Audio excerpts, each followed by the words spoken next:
Okay. Today on Real Talk with Zeb, I'm out here at Khepra's Raw Food. Can you talk about your business here? Yeah, this is Khepra's Raw Food Juice Bar, aka Hamburger Cafe and Juice Bar. My name is Khepra. I'm the owner and manager of this business. Basically, what we specialize in is raw food cuisine and fresh juices. So we feel like these are the optimal sources of fuel, nutrition for the body in order to live an optimal life. One of the things that you talked about was coconut water in the morning. Talk about the importance of that, starting your day off that way. Absolutely. So we really start the day in the midnight hour, and usually in that hour we're fasting because we're sleeping. So beginning with that fast, we want to start the day not with heavy, starchy, greasy foods. We want to start the day light. We're obviously always on the breath, and really the next best thing to the breath is water. The best water is your coconut water. So by starting the day with coconut water, you're giving yourself the best form of water in a very gentle and nourishing way. The coconut water is complete with minerals. It's a living water. It's a water that has been perfectly filtered. We can drink spring water and these designer waters, as I like to call them, but we really don't know the source. And man can never exceed or even duplicate what nature creates. With the coconut palm, taking fresh living water from whether it's from the sea or the lake or the river, and filtering it up the coconut palm into the perfect breast, which we know is a coconut. It's like a cup that's holding the water in a vessel, pressurized vessel, and that water is the optimal water and the best water for man. So it's the best way to start the day with your coconut water, because that will essentially, or that should be your breakfast. No other food, not even no other fruits or anything else. Definitely not any starchy breakfast like pancakes or waffles and none of this crazy bagels. No, we want to start with liquid, with water. We want to start with hydration, and that's the best form of hydration. It's coconut water. How did this process all start for you? Well, this is a calling. This is my calling. And I'm just following orders. I lived the lifestyle, and that's how it started. It started me really wanting to be my best self.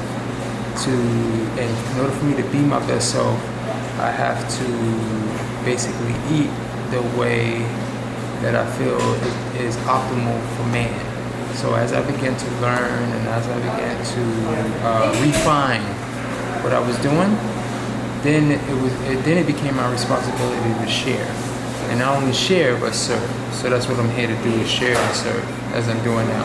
At one point in time, were you ever a meat eater? Oh, absolutely. Yes. I grew up eating the standard American diet. Whether it was pork, chicken, beef. Most people eat processed foods, etc., etc. So like I said, this was a calling in terms of me wanting to be my best self. Me as a older teenager, starting to get rid of the red meats and the fish and the chicken, and then learning about raw foods. Like, okay, that makes sense. Like, we shouldn't burn, we shouldn't cook, we shouldn't destroy our food with heat, because one of the things is like, that's a process. So we really want to allow nature to feed us the way nature puts together the food. So it grows it gently, it grows it lovingly, it grows it in harmony and balance with our environment. We want to eat food that has that energy. See, fire brings destruction, as we know. So if we have to heat our food, if we have to cook it, if we have to boil it, fry it, nuke it, it's not optimal for eating. So we want to so basically what I'm doing is trying to inspire and teach people the importance of that. Because I think one of the things that you talked about was keeping the temperature below 180, I believe. Is that correct? Yeah. Well, no, 125. 125, I'm sorry. Yeah. Some people say 110, 118, 108. Basically, it's all pretty much the same for me. But there's two main reasons you eat raw food. One is, as far as temperature, is enzymes. Enzymes are the workers. Enzymes is the life force of the food. If we're not eating food that has enzymes, it taps into our enzymes. Our enzymes get depleted, we die. As our enzymes get depleted, we don't die right away, but it's a gradual process. We're aging. So if you look at someone and they don't have health or vitality, they're lacking in enzymes. So we want to eat food that has enzymes, and the only food that has enzymes is raw living foods. Okay, so that's one. The second thing is what I just talked about, and that's water. You want to eat foods. It's great to drink water, but I say even better, you got to eat your water. If you're not eating your water, you're not going to be hydrated properly. You're going to be dehydrated. I don't care how much water, how much pipe water, aka spring water, you drink.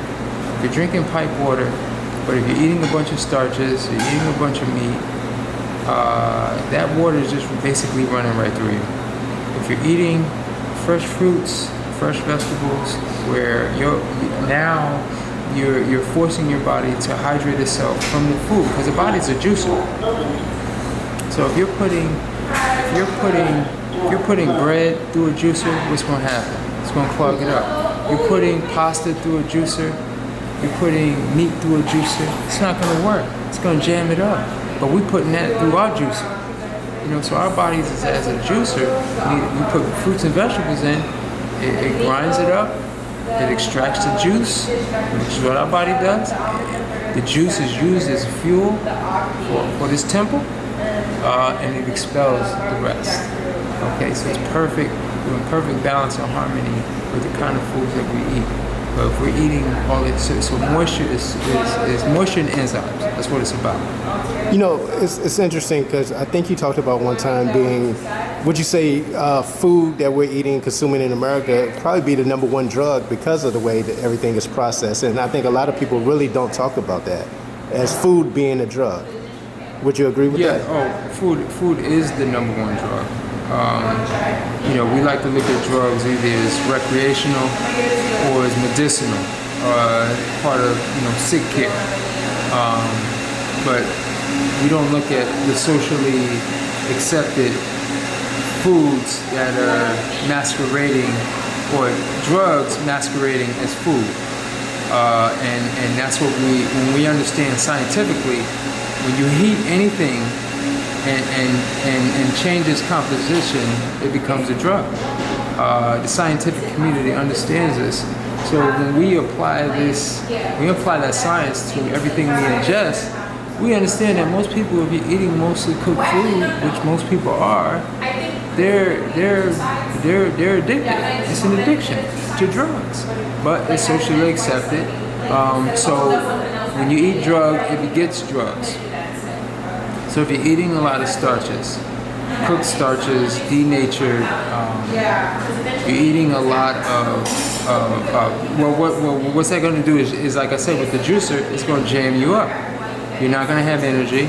You're not going to be able to think clearly. You're going to be lethargic. So you're going to need stimulants, more stimulants. More stimulants. You know, so whether it's caffeine, it's going to create pain. So whether you need painkillers, you may need things like that, you know, because those things get advanced. You know, you're going to need relaxants. So, you know, people start to smoke, people start to do all kinds of things to offset the, what those foods are doing, because those are drugs. And then we're pumping ourselves with all the pharmaceutical drugs on top of that. Right, because that's the thing. What happens with pharmaceuticals is like it creates reactions, and then, you know, the doctor will give you more pharmaceuticals, you know, for those reactions, or you know, those the word is escaping me now, but reactions. Yes. So it's like they give you more drugs to deal with the drugs. You know, so instead of dealing with the issue, look, we're water-based beings. We need to eat water. Period. If we don't eat water, there's gonna be problems. One of the things you had a chance was to visit. I'm not sure the name of the country or the place that you went, but you had a chance to go visit Yeah. to talk about to really see how they were living and understand why they were living to 120, 130. Could you talk about that? Yes, it's the country is Dominica. It's known as the nation island in the Caribbean. You know, unfortunately, like, you know, if you visit the Caribbean, most of the Caribbean islands have really been developed, or I should say misdeveloped in terms of, you know, tourism. And, you know, I understand that aspect of business and wanting to bring in resources, at least in terms of banknotes. But Dominica is really unique because the island has not been misdeveloped. The biggest reason is because of the terrain is very mountainous, so it's hard to develop, you know, roads and highways and hotels and things, because when you're driving through there, it's like this, you know. So it's like it doesn't really, you know, lend itself for tourism or convenience. Okay, so because of that, and because I believe it's about maybe 90 to 100,000 population, maybe less, 70,000, the people live with nature, you know, and because of this mountainous terrain, and some of those mountains actually being volcano, like the soil is so rich, so the food that they're getting, I mean, I've seen papayas as big as watermelons. Wow. Yeah, and so it's so much food that's growing there. Like people, so you can't starve there, but you just they have to rely on nature for their survival. We don't have to, in this culture, we don't have to rely on nature, you know, because everything is convenience. And the more convenience that takes place, then the less inconvenience for our health. Because we disconnect from nature, we disconnect from natural food, we disconnect from farming, from the natural exercise that we will get from having to forage, grow, work the land. We don't do none of those things. Because of that, and people there, they have to do that. So they end up living well beyond 100 years, which is an optimal life. You know, longevity is our birthright in terms of living and having the human experiences that we should have over a certain length of time. So that was a wonderful experience to see that. Let me ask you, being in this area, you've probably seen a lot of going on as far as gentrification on H Street. Mm-hmm. How are you able to maintain an environment like that right now? Oh, it's a fight. It's not easy, but as long as I feel like I'm meant to be here, I'll be here. And I'm going to continue to represent, not just in terms of health, but culture, understanding the history of not only H Street, but Washington, D.C., and the history of health, not just on H Street, but in Washington, D.C. I feel like I come out of that lineage of healers and servers of the DC community. So yes, I welcome it, and really it's up to me to raise to any hurdle, obstacle that may make it difficult for me or difficult for this institution to exist on this particular part of town. So, all in all, I welcome it. It's definitely bringing more residents, more density, and I feel like we have what it takes as far as the service we provide, but also just the people and the support of the community. I feel like we've got the support of the community, and it's really going to be up to the community you know, that's going to determine our longevity. I mean, I really appreciate your time on Real Talk with Zeb today, expressing the importance of a healthy lifestyle, especially raw vegan lifestyle. Absolutely, absolutely. I appreciate you for highlighting me, because this is what it's about. It's about, you know, sharing, highlighting, using our vehicles to not only market and promote, but to share and to support one another. So I thank you. Thank you for your time today. All right. About the different dishes that you offer here, we can start with this section here. All right, these are our sides. So we got wild rice. You know, we don't have to cook wild rice. Very important. So we can enjoy rice without having to cook it, but it's really the wild rice that we can do. So we soak the wild rice. It flours and it's soft, it's chewable, it's very tasty, it's very fulfilling. Got a lot of minerals and nutrients. So the wild rice is critical for our cuisine. So if you want to look over here, we got the jerk eggplant, our hummus. This is our broccoli. We got buffalo cauliflower. We have creamy collards. Again, all raw. We don't have to cook the collards. We don't have to cook any of our vegetables because they have water. They have moisture. Very important. We have raspberry vinaigrette kale. This is our spinach sea salad. Yeah, it's very important to eat sea vegetables. We want to eat sea vegetables every day if we can. And then we have our curry cabbage. So these are our side appetizer dishes. We can look over here. These are one of our entrees right here. It's the barbecue meat loaf. Meat, as in, because we're using nuts as our meat. So barbecue meat loaf. Very tasty, very delicious. These are some of our pizzas, and then we have our almond hamburger.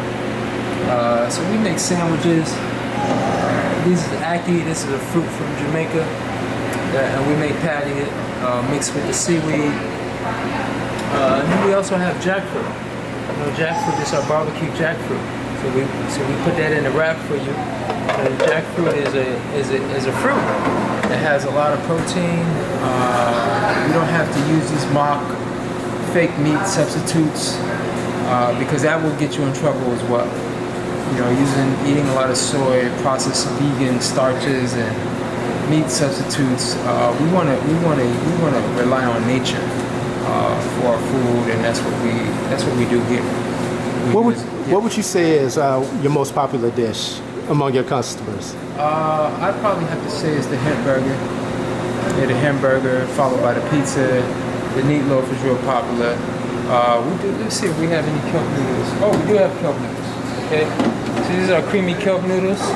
So the kelp noodles is great because it's actually kelp is a sea vegetable, and the way that they process it is they are able to make it into a noodle, and we soak it in a way where it tastes just like pasta without the starch. So it's like the best thing ever. This is definitely one of our popular dishes as well. The avocado plantain pie. Oh wow, that looks good. Yeah, that is. I'll probably have a slice of that today. I think that's what I'm gonna try today. Okay. Yeah. So this is what we're doing. That's how we're doing. Opening our first juices. Oh yeah, that's right. Because one of the things you do also is that all the juices also as well. We can also go over there. Okay. Yeah, let's walk over here.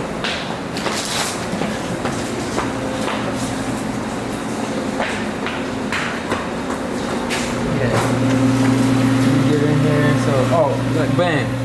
Fresh coconut water. That's bottled today. Delicious. Watermelon juice.